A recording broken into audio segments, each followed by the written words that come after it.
So if you're an avid listener of the Sports Buffet podcast or a non-avid listener, you'll notice I'm talking to people about what they experienced. I am a big professional wrestling fan, and a lot of times you'll hear podcasts of guys that were there. Is it 100% factual? I mean, we've got books, we've got film for that. But if you want to know how they saw it, how they remembered it, that's what some of these interviews are for too. Jason Hudnall, he's been around. He is the head softball coach at Brookville.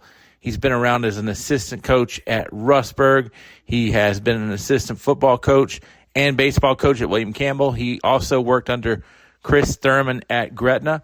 We talked a little bit about everything, even from his time growing up and playing at Brookville and his time coaching in Timberlake as a youth coach, and also his job at Stan River coaching as a JV coach. We also talked about William Campbell and Riverheads. That is the state title game where we talked about it, where William Campbell just had a bad day at a bad time. We'll talk that and more. And you'll hear background noise, and we're always at a restaurant when I do it in person, trying to figure out the audio to get it balanced, but I hope you can hear Jason Hudnall's stories right here on the Sports Buffet podcast. Talking to Jason Hudnall, talking kind of about the good old days, not anything about the Brookville softball where he's at now, but kind of how he got there and stuff like that. Now, you went to Brookville. I did. And talk about your high school days. I mean, were you an athlete? I was. Three-sport most of the time. I ended in my senior year, I played baseball and football. Mm-hmm. Basketball was something I liked to do. It was fun, but I wasn't ever really serious about basketball. You know, I wanted to win, of course. Right. I really wanted to win in football, and I really wanted to win in baseball. So and you don't have specialized athletes at that point. No. I mean, it was a core group of us. Right. We played everything. Right. You know, I mean, you had some that only played one sport, but for the most part, everybody played two at least. Yeah. You know, whether they wrestled or ran track or did something else too.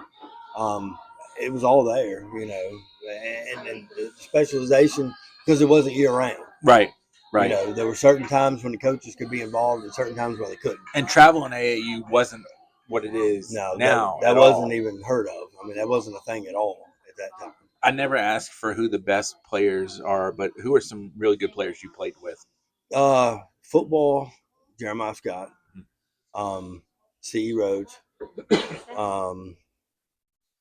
Man, that's such a tough question. I played with so many good guys. Well, Pete Dalton. Let me pick out on CE real quick. What made CE, Jeremiah, and Pete good players? Work ethic. Their work ethic was unreal. I mean, they just worked every time they hit the field and had an opportunity, whether it was in a weight room. Jeremiah, not so much in the weight room, but just their work ethic, man. I mean, they just worked so hard. Everything was full speed. It seemed like they never got tired, and they never took a break. I mean, they never took a play off. You know, you hear it all the time. You can't take plays off. Right. You can't take plays off. Everybody takes plays off. Those guys didn't. Is that the difference in kids nowadays as opposed to back when you were playing? Is that work ethic, you think, sometimes? I think so. You know, we didn't have an immediate response society back then. You know, we couldn't Google something and have the information in 2 seconds. Right. We had to be patient. We had to put a little work in to find answers to things sometimes. And now, you know, with the cell phones and the computers and different things like that, everything's instant. There's no huddle. No. Oh, no. Everything was VHS tape, yes. Man. VHS tape. I mean, it was very different. Let's speed up to first football coaching job. I was in the youth leagues. Okay. I coached for the Timberlake Lions for 10 years. Just looking to give back to the community it gave to me. Mm-hmm. And it was a lot of fun. And then you went to high school and coached at Gretna. I did. My first high school job, I was a head JV coach at Stanton River. Okay, yeah. And from there, I went to Gretna. What did youth football teach you to be a good high school coach, in your opinion? Don't be a jackwagon, man. I mean, honestly speaking, you know, I was from that old school of you do what I say because I'm the coach and there's no question right. about that. And mom and dad are going to support that too. Right. Especially back in that day. Yeah. I think before social media, you had a lot of supporting more so and a lot of work ethic. Now I think the phones, the computers, everything. My words, not yours. Right. It's made kids a little bit. I don't want to say lazier, but lazier in certain areas, maybe. Yeah, they're not used to face interaction as much. Yeah. If they have to have a hard conversation, it's through a text or an email rather than looking somebody in the eye at times. And that's something we're working on now, Right. trying to teach the kids to have those difficult conversations. You don't have to have them all your life. So you might as well learn them now. What would you say made Jason Hudnall a good JV coach at Sand River? Work ethic, Mm-hmm. Determination. I wanted to build a culture there that wasn't losing. Right. I wanted to build a culture there of expectation. I don't expect to just play well. I expect to win. And a lot of people, I think, have always said about Stan River, again, my words, not anybody else's, Stan River may not be the greatest athletes in the world, but good gosh, are they going to work? And they're going to work super hard. Absolutely. And if you work for them, yep, they're going to work for you. And that's where I think the work ethic comes in, because like you hit it so perfectly. If you work for them, mm-hmm. they're going to work for you. Absolutely. And I take it that carried over to more, I don't want to say rural schools have that mentality, but you went to Gretna. Right. William Campbell is football coach. Right. And it seems like, it's a different, I don't know, it's different in my opinion. Well, those kids do physical labor. Yeah. They pulled tobacco. Yeah. And they helped on farms. Yeah. And, they worked cattle and they did things. And those things were non-negotiable in their families. If we want to eat, this has to get done. It's not a when you get a chance, or if you think about it, it's get out there and work these cattle. That's your responsibility. A lot of yes sir, no sir. Yeah. Yes, but not. It wasn't cheap. Right. If that makes sense. It wasn't lip service. Yeah. Those kids were pretty genuine in their feelings. I mean, if they liked you and they trusted you, they'd run through a wall and you knew it.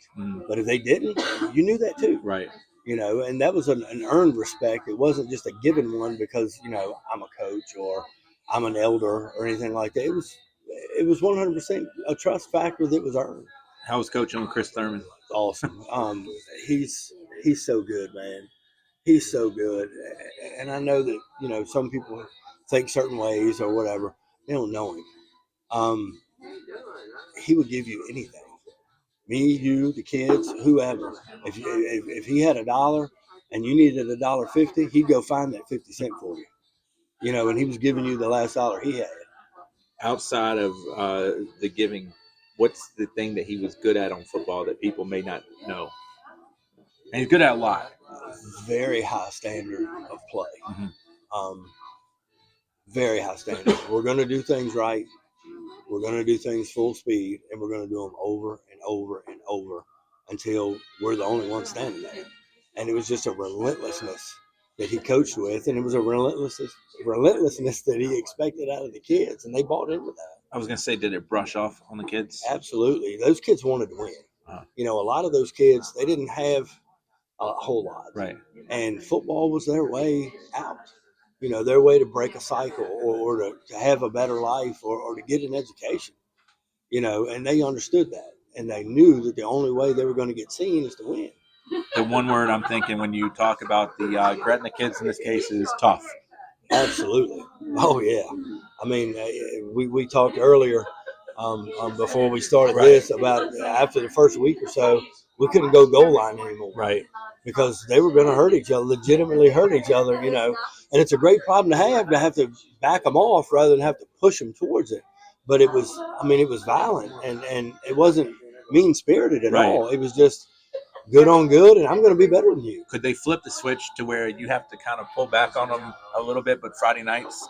Oh, when we went to away games, we got there in just enough time to stretch and play.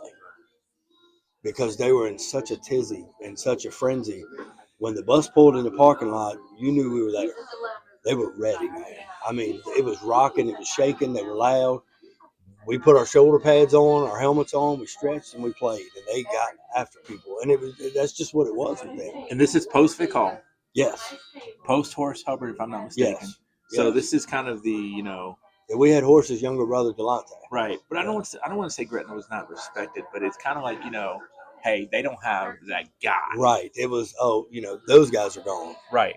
We're going to get our licks now. Right. But no, they didn't. We had a freshman quarterback step in, and Nick Miller, and he was really close to Vic Hall. Numbers, all of it, his freshman year. Right. Broke his ankle in the first scrimmage his sophomore year and couldn't play that season. But he came back his junior and senior year, and they won another state title his senior year. Played for it his junior year and won another one his senior year. Now, I've talked to some people. When some people get hurt, they're at practice, but they're not a participant. Right. I take it Nick was still probably a participant, at least vocally. Oh, yeah. I mean, he was, that was his team. Mm-hmm. And when Nick went down, we lost a great quarterback. Mm-hmm. But we also lost probably the best receiver in the state in 2A, mm-hmm. and Jamie Barksdale, because we had to move him to quarterback. So it hurt us offensively quite a bit. Because, but go ahead. But we just had kids next man up. Yeah. I mean, they stepped up and said, okay, it's my turn. Watch this. And we talked about it before we started recording. Back in the days of high school football, you have to put your best athlete at quarterback. Yeah. So if Nick Miller or whoever, we talked about Barksdale, that's a perfect example. Right. Barksdale's more suited at receiver, but he might be our best option at quarterback. And you hate to do that. You do. You hate to do that. But who's going to get him the football? Right. If we put him at quarterback, he's going to have the football in his hands. Right. If we need him to run, he can. If protection breaks down, he can get out of there. We wanted the ball in his hands anyway. So without Nick, he was the next best. And spreads become a bigger thing at that point in time. Yeah, so you're not just, lining up in the eye or whatever. No. I mean, the only time we ever got anything like that was in our goal line offense. Right. We ran like a Maryland stack guy. Right. With offset. But everything else, we were in the spread, whether we were one back or empty. We were in the spread exclusively, other than our goal line situations. Who do you feel like your biggest rival was when you were at Gretna? Oh, it was William Campbell. Bradley was still there, and they were really, really good. He does a phenomenal job with his program. Right. He always gets his kids ready to play, and they always play hard for him. And he had a really good crop of athletes at that time, too. So, his work ethic and matched up with the athleticism of those kids. I mean, it was a perfect storm for them. But that was always a big deal. Mm-hmm. Whether we were at home or there, it was backed out.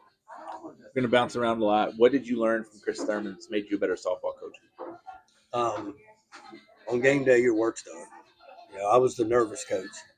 I was the coach that, I'd throw up before game. I'd get so worked up and so nervous. And he's like, well, what are you getting so worked up? Your work's done.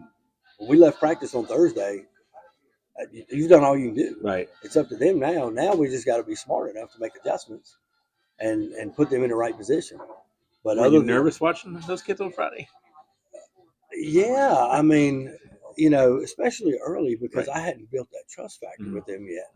And it took a couple of games and a couple of hard situations for me to earn that from them. And I knew they didn't trust me yet. And I had to be right. I felt that I had to be right for them. Well, and the reason I say that is because if you have a great athletic group, I'm not trying to knock the coaching at all. Right. Your scheme may not need to be perfect. Right. 100%. Right. But when you have a group that's maybe less athletic than you want, you have to be perfect. But around this, it sounds like if there's 90%, and I'm not trying to knock Jason Hudnall at all, but if there's 90% Jason Hudnall, they'll cover the other 10. Yeah, we're right. And that's not an ideal situation for anybody to be in. Like you said, that's a great point. Vince Lombardi had to have athletes to win. Yeah. You know what I mean? Yeah. And we had to have them at Gretna to win. It couldn't be on us. Good players can get further than good coaching. You can know all the X's and O's, but you got to have Jimmys and Joes. That's it. I mean, that's, without those guys, it didn't really matter what we schemed up or how we planned anything. They had to execute it and be good at what they did. You go to William Campbell after Gretna, correct? Talk about the time in Naruna a little bit. It was obviously different than Gretna. Gretna is kind of a place of its own. And I mean that in a sincere, dear way. I loved my time there. But William Campbell was, it was different. And I think the biggest thing for me there was I got back into baseball as far as high school goes. Right. So I was coaching 2 sports there. So I got to know more kids, and I got to have a different impact than I would have just coaching football. And keep in mind, too, when you're at a William Campbell and a Gretna, and I don't mean this to knock, but it's not hard to know a lot of kids because there's not a lot of kids there. Right. Well, and when I was at Gretna, I only associated with the football players. Yeah. I wasn't in the building. I'm not a teacher. So I wasn't in the building. The only time I was really in there was for pregame meal on Fridays. Other than that, we were in the field house, which is separate from the school. Right. And on the football field. So I didn't have to have any interaction with those kids. Mm-hmm. At William Campbell, I'd say as a community, it was a little more family-like, I guess. Because now you're going back to the core, like we had when I was in high school of, you got a handful of kids that play everything. Yep. So you coach these 6 or 7 in football, you're coaching those same 6 or 7 in baseball. And if you've never been to William Campbell, it's easy to miss if you're not looking out very much so. for it because you Very wind much up in so. Brookville in a snap. Yeah, if you don't see the sign on the right when you're going in, you're going to ride right by the road to turn into the school there. Yeah.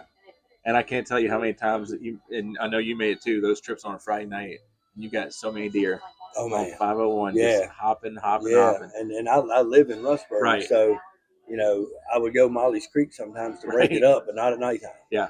That was strictly 501 because you could see them a little better than you could on Molly's Creek. Anything stand out to you from the William Campbell days on the diamond or on the gridiron? Yeah. The kids wanted it. They just wanted it. I mean, they wanted to be good. Those kids didn't ride the coattails of the great teams that Bradley had. They knew about it, obviously, but that's what they wanted for themselves. Right. As far as football went, and they didn't expect it to get handed to them. They knew they were going to have to go out and earn it and work to get there. Baseball-wise, we went to the mountaintop. My last year there in 2013, we played for a state title, lost, which was very, very heartbreaking because the team that beat us is the team we beat in the region championship. Who was the state title game against? I knew you were going to ask me. I was just gonna say, how much do you remember that day? I mean, can you almost remember much more about than you really want to? Most certainly. Yeah. We came out in the first inning and just kicked it. I mean, we made 3 errors defensively in the first inning, and that we didn't do that. And we hit the absolute cover off the ball the whole year. And that day, we just didn't hit. I mean, that was our one day. Was there a mark in the game to where you sensed the kids were feeling different, if that makes sense? It was late. Okay. It was late. It was around the 6th inning, I think. The pressure of we've only got 6 outs left. Right. You could see that starting to mount up a little bit. We settled down and ended up playing good defense. Right. And Zach Sly was a kid we had on the mound, and he was an ODU commit. Tall, long, threw hard. Really good curveball, good changeup. He's a good kid, good pitcher, and we had several of them. But like I said, we didn't make a few plays early, and it put us behind the 8 ball. And I don't know whether we pressed at the plate because we were behind, or I mean, it's baseball, man. Yeah. Some days you can hit everything thrown up there, and some days you can't touch anything. What's the mentality difference in a football coach and a baseball coach? The way you portray your intensity. With football, it's a little more animalistic, I guess. No, it's rough and tumble and loud and in your face, and with baseball, it's a much more mental game as far as the physical action isn't near what it is on the football field. So a play in football lasts 4 or 5 seconds, right? And you get banged and beat and whatever happens. You jump in the huddle and you play another one. In baseball, if you kick a ball, you might not get another one. Right. So the chance to redeem yourself after a mistake isn't necessarily there. Well, and you coach with Andy Haga in baseball. What did you learn from Haga, by the way? I'd say the biggest thing I learned from Haga was just trust your kids. Don't try to X and O them to death. Yeah. Don't try to regulate everything they do out there. Teach them and trust them. Trust that what you've taught them is the right thing. trust that the questions they've asked in practice are the right ones, and you've hit on the things you need to hit on, and just let them play and don't expect perfection out of every play because you're not going to get it. The thing that stands out to me about baseball and football is baseball, you can't really X and O it during the week as much Right. as you do during football. Right. Because if Jason Hudnall doesn't prepare his defense, it's going to show on Friday night. 100%. But outside of and you tell me if I'm being wrong, outside of hitting grounders and doing that type of stuff, you can't. Yeah, you can shift them here and there, but it's not the same. You got to manage more of. Is Bob having a bad day? What can I say to get him going? Yeah. Stuff like that in football. No, I mean, if you kick a ball on defense, you got to make sure that kid's headspace is right when he gets in the box, and vice versa. Mm-hmm. They don't take defense to the plate as much as they take the plate to defense, and you got to manage that. That's the biggest mental hurdle I think in baseball and softball is just making sure that their plate appearances, good or bad, they're right when they go out to play defense. $1 million question now. What's the difference in coaching girls and boys, mentality-wise, in your opinion? Wow. I'll tell you what I've heard. You can tell me if you agree with this. I've talked to a coach who coached both in basketball, and he said the boys could be on the run from the law, and they're going to be fine once they get between the lines. Girls, if they had a bad day at school, they might not be there with you for practice as much mentally because they're thinking about their boyfriend or whatever. Do you see stuff like that or no? Yeah, I've seen that stuff. I have. But I'll be honest, all the girls that I've coached, with the exception of maybe a couple, they're able to separate that, and that's something that we talk about. And we start talking about that thing early, that compartmentalization. Right. If you have a bad morning at home and you bring the fight you had with your mom to your class, you're going to kick that test. Right. And if you kick that test, then you're going to bring it to practice, and you're not going to. You got to be all right. That happened here. Yeah, that's where I need to put that. I can worry about that when I get back to it. Right now, I got to do this. When did you start coaching? When did I start coaching? 1994. Okay, so in the late 90s, even early 2000s, mental health and sharing your feelings is not a absolutely not. Nowadays, it was sharing your feelings. It was a sign of weakness. Yeah, then. Absolutely. You're a mental midget. And forget about guys doing it. Oh, yeah. 100%. No way, Jose. No, not ever. Girls, I mean, girls, I think, again, my words, because I have 2 daughters, harder to see the they have a harder time maybe hiding emotions sometimes. Maybe. Yeah. I mean, we can argue that all day. It's more on their face. Yeah. You can look at them and tell. But, if Sally's having a bad day or if Deontay's having a bad day, you might be able to pick up on Sally quicker. Oh, absolutely. Than Deontay. Absolutely. Yeah. I mean, you can tell the look in their eyes, a little bit of their body language. You can just watch them walk out on the field, and it's like, she ain't right today. You coach softball at Rustburg. Mm-hmm. What do you feel like was the clicking moment where you kind of, I don't want to say, and you have daughters. Yeah. I don't want to say when did you understand how to coach girls, but when did you understand how to coach girls versus coaching guys? When I figured out that girls a lot of times confuse intensity with being mad. Right. When that clicked, that's when I was able to fix that part. Still intense, just not the same way. They tend to confuse those two emotions and put them together. And once I figured that out, things it smoothed out, and they got a whole lot better for me on that end. You coached at a youth level and a JV level before coaching varsity. Is Jason Hudnall a better teacher of the game than he is a coach, or is he good at both? Because to me, I say coaching is you got to move the chess pieces more. Right. Teaching is, glove to the ground or, whatever type of things. I think so. Better teacher. I think so. Uh-huh. And I think the biggest thing there is the expectation. Right.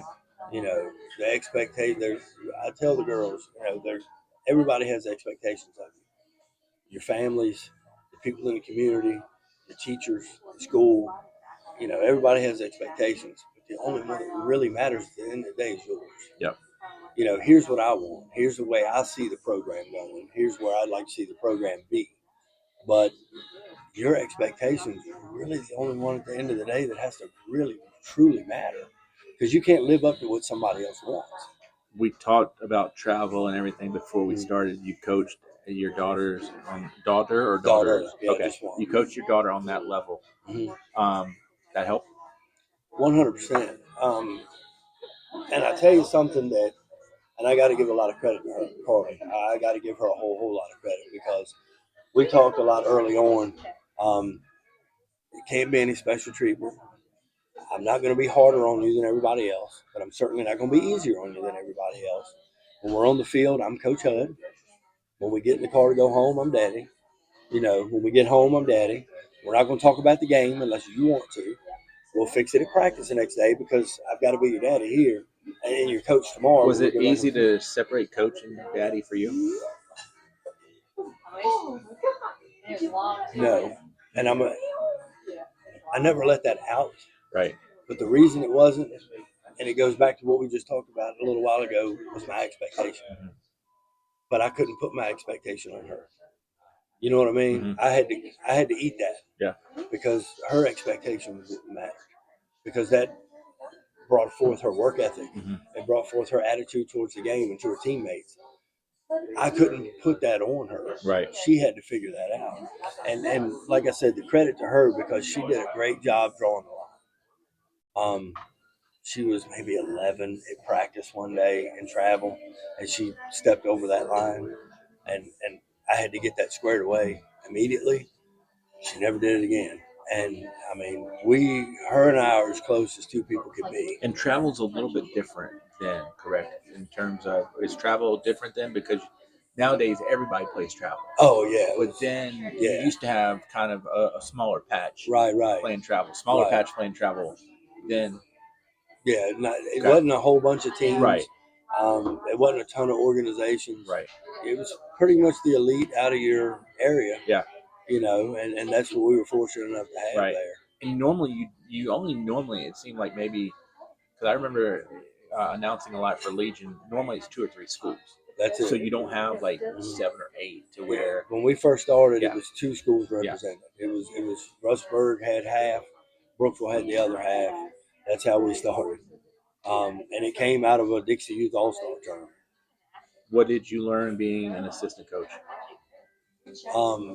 The head is only as good as their assistants. I have to be the right hand. Whatever's needed, I have to do that. Whatever needs to be taught, I have to teach that. If the field needs to be set up, I got to set it up. I have to be of service to the head coach as much as I have to be of service to the kids. Because they're dealing with, the head coach is dealing with a bunch. I mean, a lot that people don't even know or see or think about. But as a good assistant coach, you have to be just as much of service to the head coach as you are as the kids. And I think the thing people don't get about coaching is, I think they think your hours are the same as the kids in terms of practice, and it's not even close. Not even close. We had practice this morning. Yep. And you and I met here at 1. Yep. We practiced from 9 to 11. This is on Spring Break Friday. That's right. And you got here about 10 minutes to 1. Yeah. And I got here about 1:45, and I had just left school. Yeah. And I was 5 minutes away from here. Yeah. How much does a coach? Well, let me rephrase the question. So, baseball, softball, there's a major difference in every other sport. You got to take care of the field. Yeah. Where do you learn? I mean, is that you said you're from Russburg, right? Is that upbringing, or is that just how do you learn to take care of a big patch of dirt and grass? Right. You just try stuff and see if it works, man, and you pay attention. And you talk to people that have done it before you, and get some advice. And you kind of have to learn your grass. You have to learn your dirt, learn the lay of your field, how it likes to be treated, how it likes to be drugged and what it wants to be drugged with.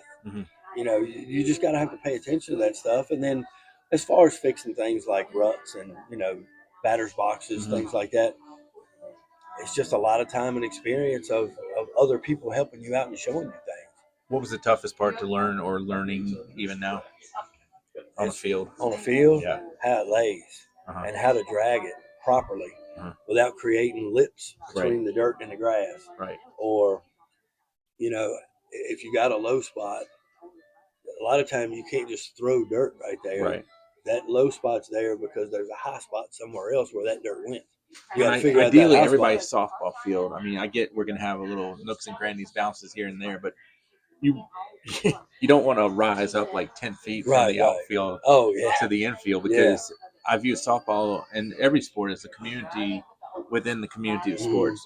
And you want to have the trust of Coach Harris at JF, Coach Ware at Amherst, Coach Bigham at Rustburg. When they come to Brookville, it's not some, they're walking through a minefield. No, I want them to have, and their kids to have the best playing experience they can have. And 100% safety.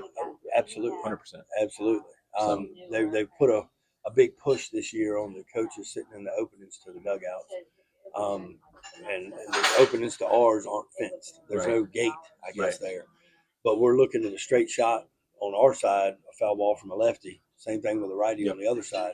We're putting 6-foot gates in those openings now as a safety issue because that corner of the dugout is kind of where everybody tends to gather, and it's just wide open for a foul ball. How was it to watch your daughter catch for Eden Bigham for pretty much a lot of her high school career, if not the whole thing? Yeah, Carly's. I mean, the only year Carly didn't catch her was her freshman year. Yeah, she was a year ahead of Eden. Yeah. But she caught her in Dixie. She caught her in travel. Caught her in high school. The connection and the mind that they shared was really cool to see. Right. Two different kids. Right. Two different approaches, not two different mindsets, but two different approaches and how they got where they needed to go. Carly understood that her number one job was to make Eden look good. Right. And Eden understood that that's what she was trying to do.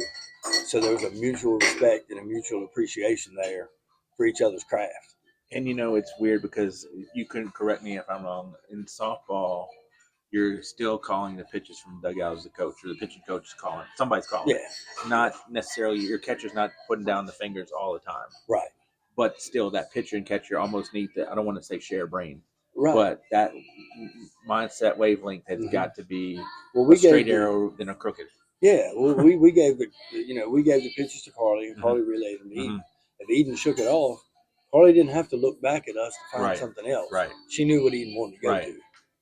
And it's just make the call, throw the pitch. Right. And let's move to the next one. But that was their connection, and years of doing it together, but also understanding each other. Hopping around again, in football, how important is that center and quarterback connection? It's big.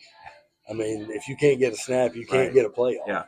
And on my side of the ball, defense, I didn't want you to get a snap off. I wanted to mess with that center enough to get them looking at us and not worrying about the first part of their job, which is the most important part, getting the snap in. Yep. If that center messes up, guess what? Everybody in the stadium knows it. Yes, sir. Everyone. Yes, sir. Single and solo. Final question for now. We'll do this again. In your playing days, who was the toughest player? Not the toughest player you played against, but who made Jason Hudnall's life difficult? It can be 1, 2, 3, 4, 5, 6 people. And this is not the standard Danny Davis question, by the way. No. As a player that I played against, I would have to say AP, Anthony Poindexter. Yeah. And I've known Anthony and John most of my life. I'm, very, very close to John. Not Anthony as much anymore because, obviously of where life's taken him. Yeah. But, he's good, man. What made him tough? Physicalness? Oh, absolutely. Yeah, his physicalness. I mean, he would come downhill on you, and it didn't matter who you were, how big you were, how small you were. It didn't matter.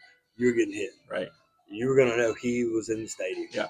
And that was all the time. He wasn't going to hit you once. It was going to be over and over and over. It was, when you're a kid and your dad says, if you do that again, I'm gonna whip you till I get tired. Right. That was John. I know that was Anthony. Yeah. He was gonna whip you till he got tired. As a coach, obviously you're focused on the here and the now, but do you enjoy kind of like the looking back to where you come from? Does that retrospect or impact you? I'll be honest, I don't do a lot of it. I'm so focused on what I'm doing right now, and who our next game is. Right. If you ask me, when do you guys play JF? Yeah. Honestly, I don't know. Right. I know it's coming. It's in the next couple of weeks, Right. but I don't, because our next game is against Liberty on Tuesday. Right. What relaxes you? My family, Okay. my wife. She's a very big grounding force for me. Is it relaxing to work on the field, or is it stressful? It is. That's one thing I really enjoy. People ask, Right. other assistant coach, hey, can I help you, Cap? I'm good. Right. I'm good. If I need it, I'll ask. But Right. I do enjoy that. And this morning we had practice at 9. Like I said, I'm not a teacher. I work the night shift. Right. I get off at 7 in the morning. Right. I was at the field at 7:30, and I worked on the field from 7:30 to 8:45. We had practice, and then I worked on it again for the next, until we came here. Yeah. And and it's satisfying. I mean, when you get done and you look at it and you go, that's it right there. That looks pretty good. We'll do this again much more. Sounds good, man. Thank you.